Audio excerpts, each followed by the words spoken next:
ইসিকে নির্বাচন আয়োজনে প্রধান উপদেষ্টার কার্যালয়ের চিঠি। রাজনীতির মাঠে যে কৌশলে ঘুরে দাঁড়াতে চায় আওয়ামী লীগ। রিজার্ভের সুখবর। ভারতের উপর শুল্ক আরও 25% বাড়িয়ে 50% করলেন ট্রাম্প। মেসিকে ছাড়াই কোয়ার্টার ফাইনালে মায়ামি। আসসালামু আলাইকুম।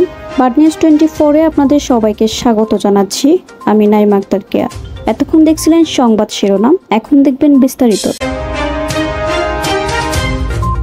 আগামী বছর তথা 2026 সালের ফেব্রুয়ারি মাসে রোজা শুরুর আগে জাতীয় সংসদ নির্বাচন আয়োজনের জন্য সকল প্রস্তুতি সম্পন্ন করতে নির্বাচন কমিশনকে চিঠি দিয়েছে প্রধান উপদেষ্টার কার্যালয়। এর মাধ্যমে নির্বাচন আয়োজনের জন্য সরকারের পক্ষ থেকে নির্বাচন কমিশনকে অনুরোধের আনুষ্ঠানিকতা সম্পন্ন হলো। আজ প্রধান নির্বাচন কমিশনার বরাবর প্রেরিত এক পত্রে উল্লেখিত সময়ে প্রত্যাশিত মানের অবাধ, সুষ্ঠু, শান্তিপূর্ণ ও উৎসবমুখর জাতীয় নির্বাচন আয়োজনের প্রয়োজনীয় কার্যক্রম গ্রহণের জন্য অনুরোধ করেন নির্বাচন কমিশনের সিনিয়র সচিব এম সিরাজউদ্দিন মিয়া। গত 5 আগস্ট জুলাই গণ অভ্যুত্থান দিবসে প্রধান উপদেষ্টা প্রফেসর মোহাম্মদ ইউনূস জাতির উদ্দেশ্যে দেয়া তার ভাষণে আগামী বছর ফেব্রুয়ারি মাসে রোজা শুরুর আগে নির্বাচন আয়োজনের জন্য নির্বাচন কমিশনকে চিঠি দেওয়ার কথা বলেন।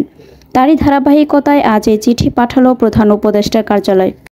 ছাত্র জনতার আন্দোলনের মুখে পতনের পর আওয়ামী লীগ তাদের সরকারি পতনের ঘটনাকে ষড়যন্ত্র তত্ত্ব হিসেবে প্রতিষ্ঠার কৌশল নিয়ে ঘুরে দাঁড়াতে চাইছে। দলটির বক্তব্য হচ্ছে, দেশি বিদেশি ষড়যন্ত্রে শেখ হাসিনা সরকারকে উৎখাত করা হয়েছে।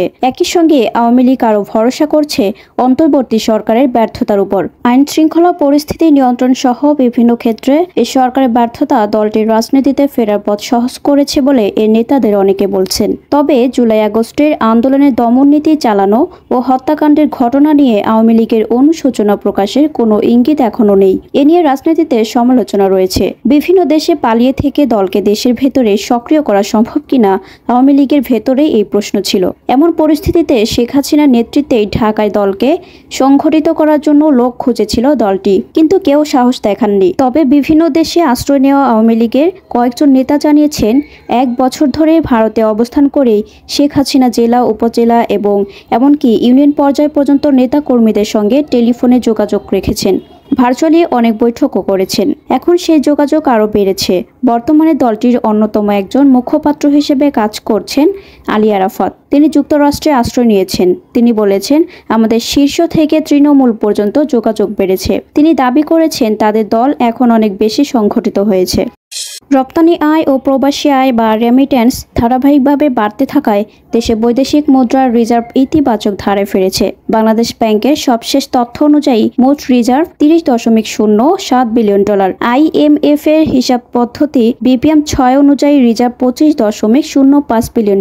বুধবার 6 আগস্ট রাতে বাংলাদেশ ব্যাংকের নির্বাহী পরিচালক ও মুখপাত্র আরিফ হোসেন খান এ তথ্য জানিয়েছেন। যুক্তরাষ্ট্রের প্রেসিডেন্ট ডোনাল্ড ট্রাম্প রাশিয়া থেকে তেল কেনার শাস্তি হিসেবে ভারতের উপর আরও 25% শুল্ক আরোপের ঘোষণা দিয়েছেন।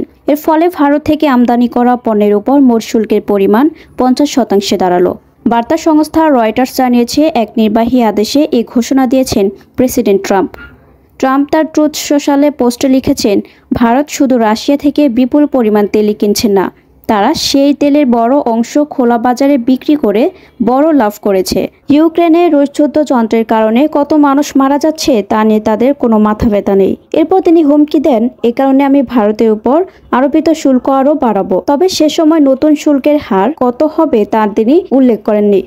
চোটের কারণে লিওনেল মেসি স্কোয়াডে না থাকলেও অব্যাহত ইন্টার মায়ামির জয়ের চাকা। মেসির অনুপস্থিতি থাকলেও ঘনিষ্ঠ বন্ধু লুইস সুয়ারেজ আর দেহরক্ষী রদ্রিগো দি পলের দারুণ পারফরম্যান্সে পুমাসকে 3-1 গোলে হারিয়ে কোয়ার্টার ফাইনালে উঠেছে মেসির দল। বৃহস্পতিবার 7 আগস্ট বাংলাদেশ সময় সকালে যুক্তরাষ্ট্রের ফোর্ট লডারলেডের চেজ স্টেডিয়ামে লিগস কাপের গ্রুপ পর্বে নিজেদের চূড়ান্ত ম্যাচে পুমাসের বিপক্ষে খেলতে নামে মায়ামি। ম্যাচে চোখ জুড়ানো পানেনকা শটে পেনাল্টি থেকে একটি গোল করার পাশাপাশি 2টি অ্যাসিস্টও করেন সুয়ারেজ। এতক্ষণ আমাদের সাথে থাকার জন্য আপনাদের সবাইকে ধন্যবাদ। পরবর্তী সংবাদ দেখার জন্য আমন্ত্রণ এবং সাবস্ক্রাইব করে বাড নিউজের পাশে থাকুন।